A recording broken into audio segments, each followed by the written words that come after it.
Je voulais ouvrir une boulangerie à la ferme, mais je savais pas faire de pain. Alors bienvenue, nous sommes à l'Atelier d'Eugène, une boulangerie paysanne située à Épreville à côté de Fécamp. Bien, notre vie ressemblait à une vie parisienne. J'étais dans un grand groupe et en fait il y avait aussi ce moment de sens où tu te poses des questions, de te dire tous les jours tu te lèves, mais tu te lèves pas pour toi, tu te lèves pour quelqu'un d'autre. Je pense que le jour où tu commences à te poser des questions sur ton quotidien et à te dire que t'as plus trop de sens, il est temps un peu de changer de vie et donc le moment un peu fatidique, ça a été le départ à la retraite de mon père où je me suis dit on va peut-être revenir avec un projet un peu innovant et riche de sens. On a une exploitation céréalière à la base et pourquoi pas transformer des céréales en Normandie. Et puis je ne me voyais pas faire ça autrement qu'ici, Épreville ou rien d'autre. Nous, c'est une farine fraîche qu'on produit sur place. On a ce côté autonomie du moulin. On va avoir une expression de farine qui est très forte, donc qui va un peu varier. Donc c'est ça aussi que les gens viennent chercher chez nous. C'est pas une standardisation du goût, mais plutôt une authenticité des produits. On a vraiment ce côté production 100% sur place. Donc le tout début, c'était l'annonce à la famille. Donc je vous laisse imaginer un petit peu la surprise. Je vais ouvrir une boulangerie à la ferme. What?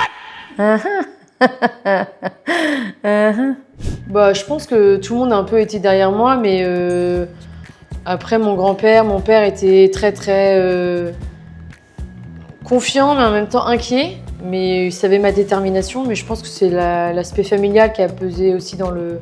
Et mon frère. Ouais, quand même. Aujourd'hui, dans l'ombre, en fait, il y a Clément qui est quand même hyper présent. Mais c'est mon coéquipier, c'est mon duo, puisqu'aujourd'hui, on est hyper complémentaires sur le travail qu'on réalise sur l'atelier. Parce qu'on est tous les deux dans une démarche un peu de production de qualité. On a toujours été complémentaires tant sur la production que sur les décisions qu'on a menées. Moi, c'était l'envie de revenir aussi, c'était l'envie de la nature. Nous, on a connu la vie parisienne, bouchon, comme on dit, métro, boulot, dodo. Ici, on fait mais différemment avec la verdure autour. Voilà, c'était l'envie de revenir sur nos terres. C'est la magie aussi de se dire que c'est grâce à un grain de blé qu'on monte un système comme aujourd'hui l'atelier, puisque en fait c'est hyper valorisant de se dire que c'est quelque chose qu'on a vu semer et qu'après on présente sur les marchés de nous-mêmes. Mais la magie de produire quelque chose avec ses mains. En fait au début tu te sens pas à l'aise, tu es face à tes machines, face à ton investissement et tu te dis faut que j'y aille. Et en fait ça s'est très bien passé et puis les clients étaient au rendez-vous dès le premier marché. Donc un certain soulagement. Moi, je vous laisse imaginer que faire du pain sans savoir le faire, c'était pas si simple. Donc j'ai fait un CAP à Rouen, à l'INBP.